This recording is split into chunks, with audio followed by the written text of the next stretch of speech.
2 ತಿಂಗಳಲ್ಲಿ 1 ಲಕ್ಷ ದುಡಿಯಕ್ಕಾಗುತ್ತಾ? ಅದು Tata ಎಸಿಲಿ. get out, rascal.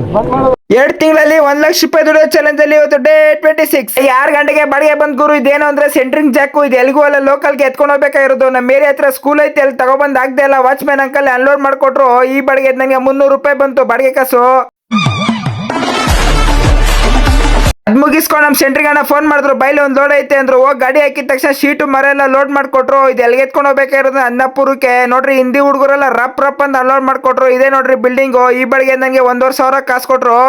ಹಾಡ್ಸೋದ್ ಹಡಿಸ್ತಿ, rate ಯಾಕೆ ಕೆಡಿಸ್ತಿ? ಅದಾದ್ಮೇಲೆ ನಮ್ಮ ಕಾರ್ಪೊರೇಟ್ ಒಂದು ಲೋಡ್ ಬಂತು. ಏನು ಅಂತ ನೋಡಿದ್ರೆ ಕಬರ್ಡ್ಗಳು 3 ಪೀಸ್ ಇದ್ದಿದ್ದು ಎಲ್ಲ ಲೋಡ್ ಮಾಡಿಸ್ಕೊಂಡೆ. ಇಲ್ಲಿ ತಂದೆ ಅನ್ಲೋಡ್ ಪಾಯಿಂಟ್ ಆಗದೆ ನಾನು ಸ್ವಲ್ಪ ಹೆಲ್ಪ್ ಮಾಡಿದೆ ಅನ್ಲೋಡ್ ಮಾಡಕ್ಕೆ. ಎಲ್ಲ ಅನ್ಲೋಡಿಂಗ್ ಎಲ್ಲ ನೀಟಾಗಿ ಆಯ್ತು. ಈ ಬಾಡಿಗೆ ನನಗೆ 300 ರೂಪಾಯಿ ಕಾಸು ಕೊಟ್ರು ಕೈಗೆ.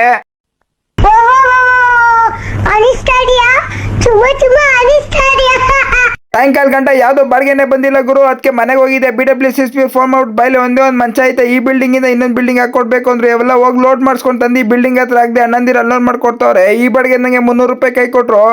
ಈ ವ್ಲಾಗ್ ನೋಡ್ತಾರಲ್ಲ, ನಿಮ್ದು ಯಾವ ಊರು ಅನ್ನೋದು ಕಮೆಂಟ್ ಮಾಡ್ರಿ. ಇಲ್ಲಾಂದ್ರೆ ಗಾಡಿ ಇದ್ರೆ ಗಾಡಿ ಹೆಸರು ಕಮೆಂಟ್ ಮಾಡ್ರಿ. ಇಲ್ಲಾಂದ್ರೆ ಏನು ಕೆಲಸ ಮಾಡ್ತಾರೆ ಅದನ್ನು ಕಮೆಂಟ್ ಮಾಡ್ರಿ. ನೋಡೋಣ ನಮ್ಮ ವ್ಲಾಗ್ ಎಲ್ಲಿ ಗಂಟ ಹೋಗ್ತೈತೆ ಅಂತ.